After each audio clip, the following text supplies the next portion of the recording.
Hey guys, tonight I've decided to read horror stories off of Reddit, except I'm going to be very judgmental of all the decisions made in those horror stories.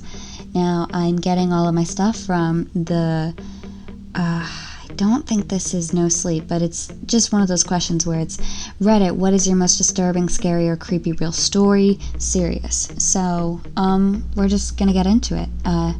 No hate to anybody involved. I just thought it'd be fun to look at this stuff. Anyways, so this one is from 7 years ago. The person who made it has deleted their account. So a few years ago, I was walking through the woods off the beaten track a bit. Okay, so we're already off to a bad start. Why do you go off the beaten track? You stay on the beaten track. Everybody knows this. Anyways, and I smelled this really overpowering sweet smell.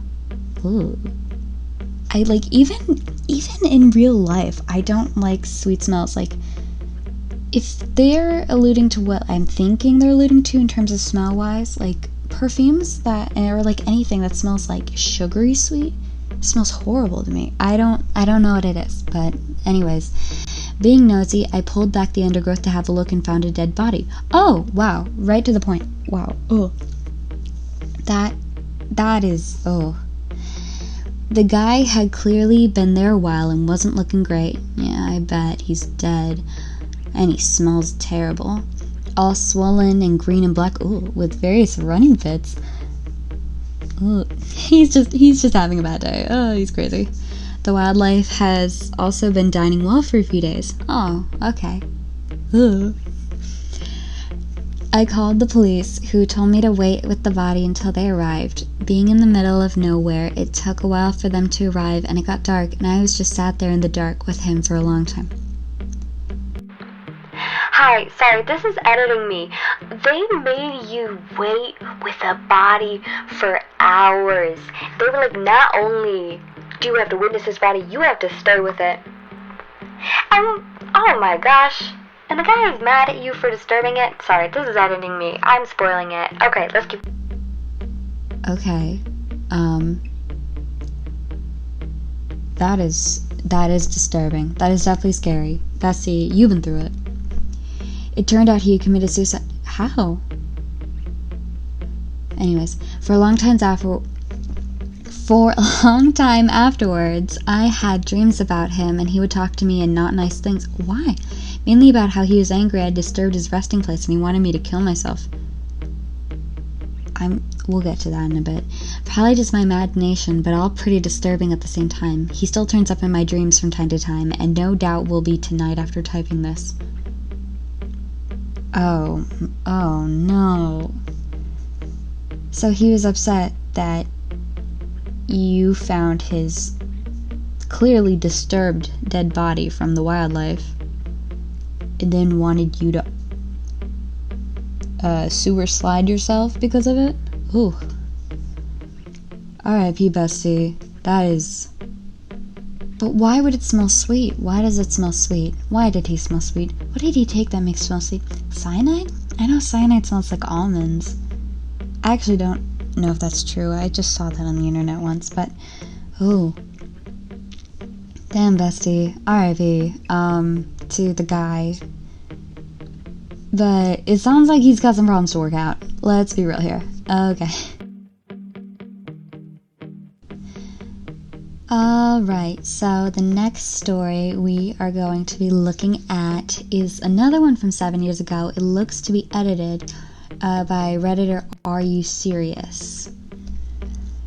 A few summers ago, I went for a bike ride around midnight with a friend. We went our separate ways at the end of the evening, and I had about 2 blocks to ride by myself. Okay, that's not too bad, but why the bike ride at midnight with a friend? I know, in teenage years they're supposed to be rebellious and whatnot, but it could not be me. Maybe it's just because I'm a woman and the dark be scary, but that's, honestly, it's kind of aesthetic, bike ride at midnight. I can't judge too much. Because of the construction, I had to ride on the sidewalk, but the streets were dead. but the streets were dead, but it wasn't a problem until right where I was about to turn left onto my street.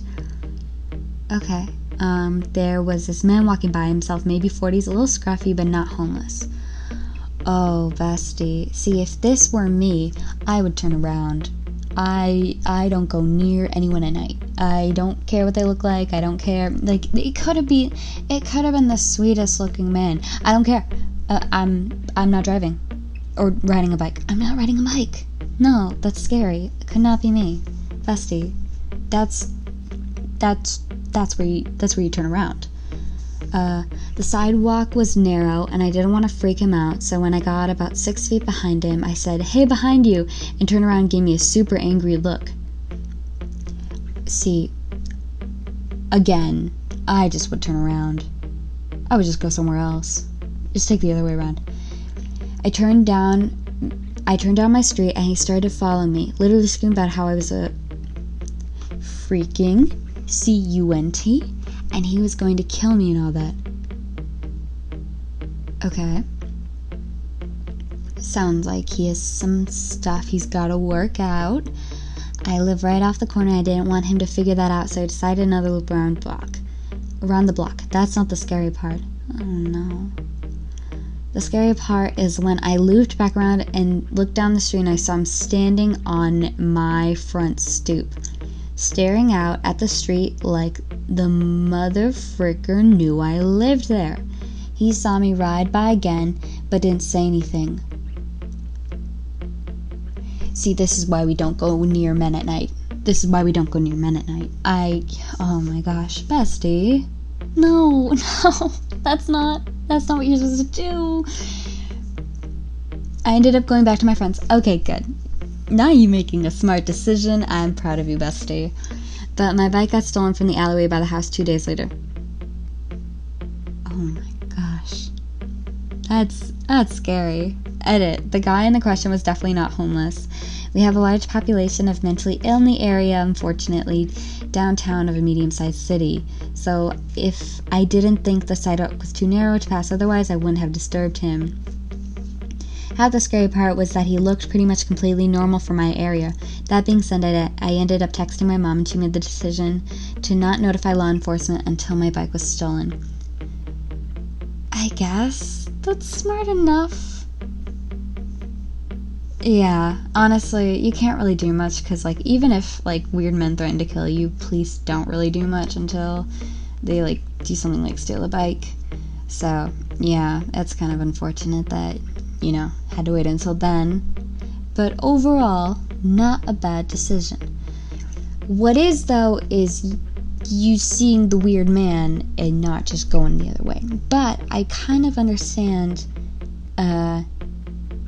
the fact that seemed to be a common occurrence. Still, it could not be me. Oh my gosh, that's scary. That is so, What's with the fear in the air? I know I'm reading horror stories off of Reddit, but, the fear. Alright, so this next post is another one from I think this thread is actually from 7 years ago. I'm seeing a pattern here. The account is deleted, but it says, I was 17 and I had just gotten my license. Back in high school, my friends and I made it a mission to find abandoned houses to throw parties in.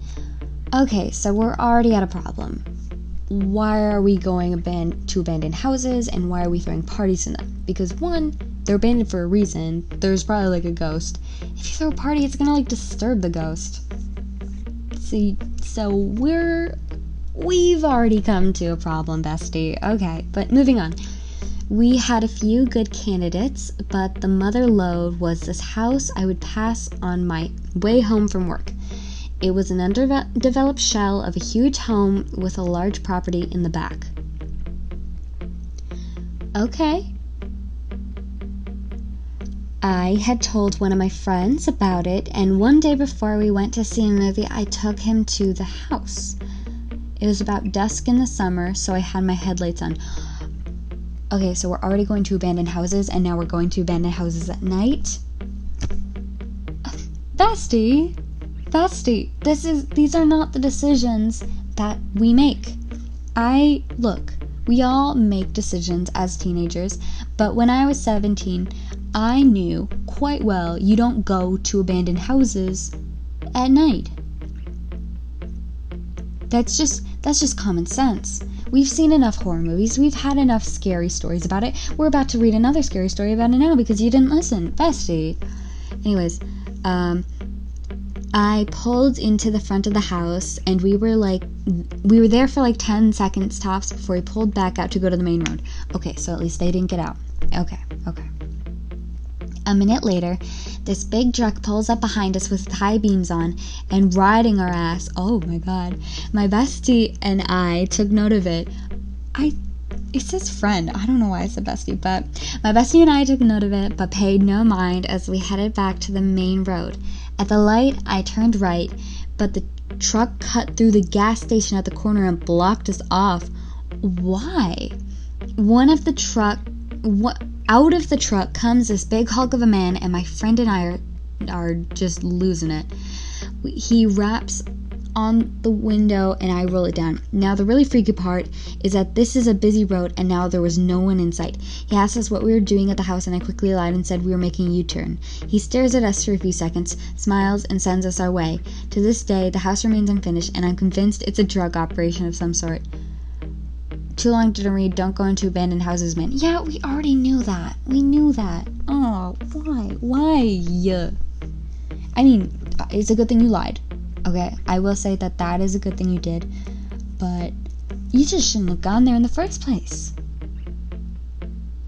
But, it happens. But, at least you lied. So he just did not care and sent you on your way. But at least it could have gone so much worse for you, though. Oh my gosh. Ooh. Couldn't be me, though. Couldn't be me. I wouldn't even touch that house. I would not even touch that house. I would not touch a map to go to that house.